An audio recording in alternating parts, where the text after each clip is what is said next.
Hey, it's Red Leg A1 here. This is part 3 of phase 1 of the construction of the geothermal. And I'm a couple hours further down the road than the last video that I did. And what I'm trying to show you here is, here's my line. This will be the geothermal line here. And so I've got my U-turn down in there, so I go down 30 inches and I've filled that hole in and tamped it down so that it holds that pipe in place. This black well pipe, it's got a memory to it, and it wants to kind of curl back up on you. So you have to do some things to keep it in place. And what I've done here on this one is I've just got that shovel on there just to keep that U-turn down in there, and I got the little plastic bag to protect the end of the fitting so that dirt doesn't get back down into the pipe. And I don't know that you could see down in there. If I get a little, well, when I move that shovel, it wants to pop up from the memory of that thing.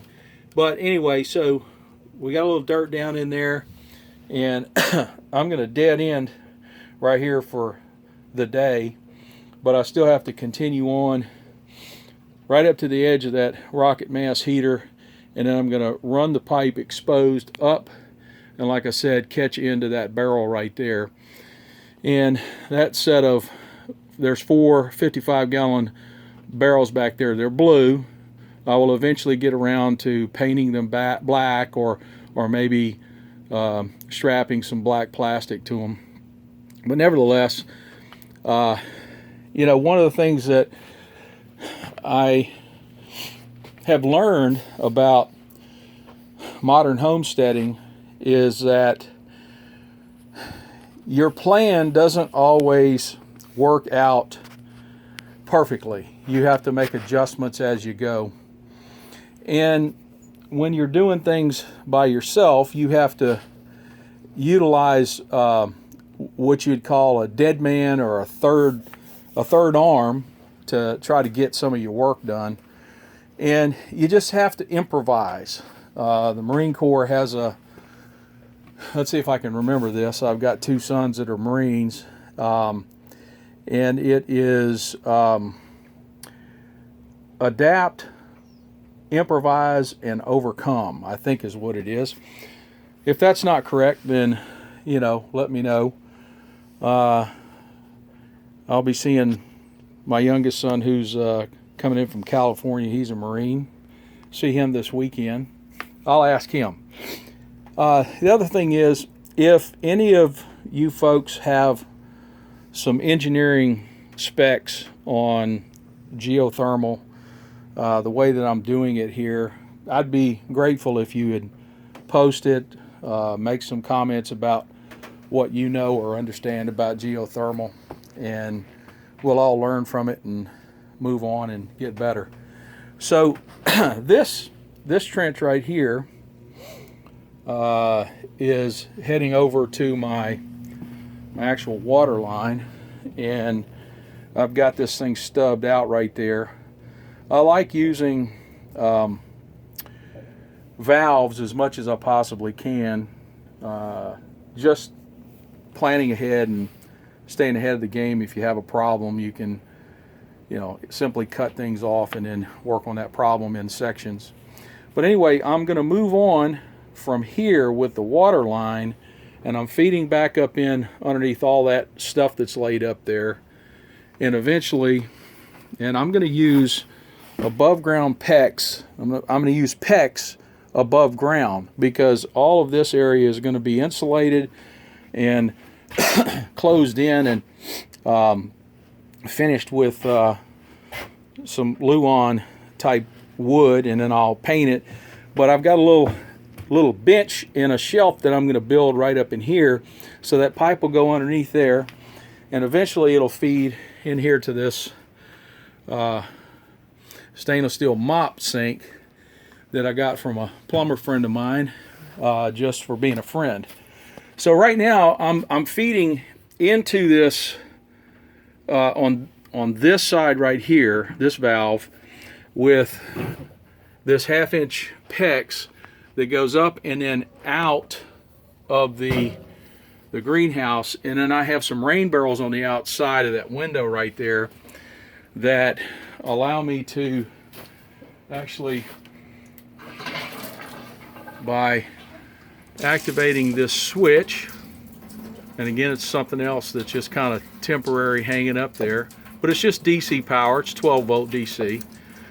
You can touch these terminals right here, it won't hurt you.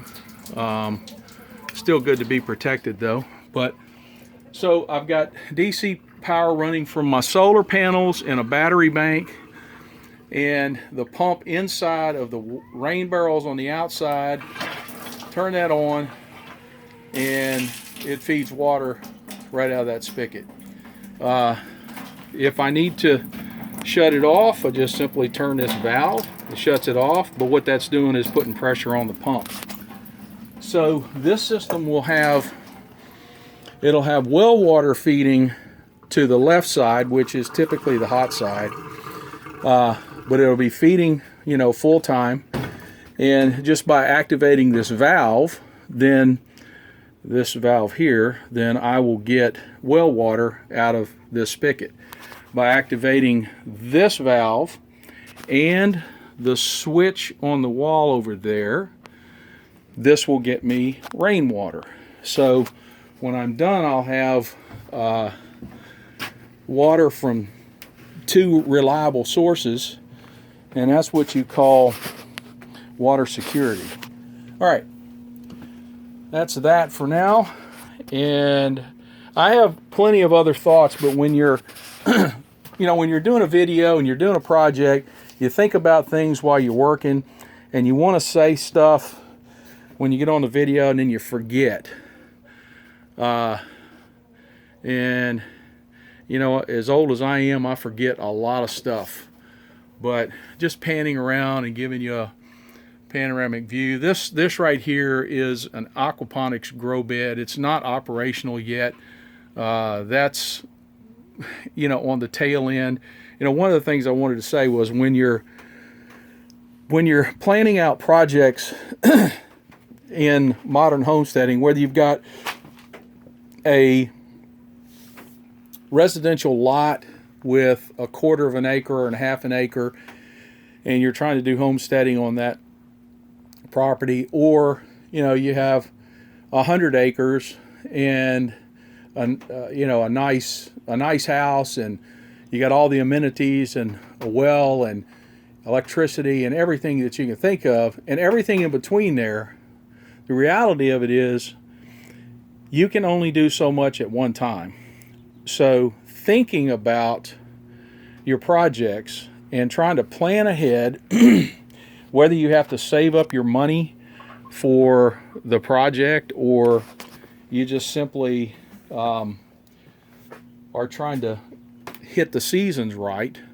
Let me give you an example of what I mean by seasons. Okay, this soil, this dirt right here, this is a loamy, sandy loamy clay soil. So right now it's not necessarily easy to work with, but it's moist and it's not wet, but it's moist enough to where, you know, with some effort and the proper tools, you know, you can actually get the stuff done. So, you know, using these 2 tools right here, post hole digger and the little trench shovel, as well as these 2 flat shovels right here. And I do want to show you this. This is a 17-year-old wheelbarrow, true temper. It's a solid wheel, no flat wheel. You know, you could tell that this thing's had lots of work done with it. I've hauled lots of rock, dirt, sand, and gravel, and whatever. And that son of a gun is still hanging in there. So, you know, when you go get you some tools, buy good quality tools and do the best you can to take care of them. If you're out there doing projects like I am, anytime I have a free moment, I'm doing some kind of a project, well, then you end up not spending good time on cleaning and maintaining your tools. And sometimes I end up having to put an old tool off on the side because I broke the handle off of it and I don't have time to go fix it. So what do? I end up going buying another one. Well, you know, if I didn't have the disposable cash to do that, then I'd have to fix that thing. So I do try to spend once a year in the springtime a little bit of time maintaining my tools.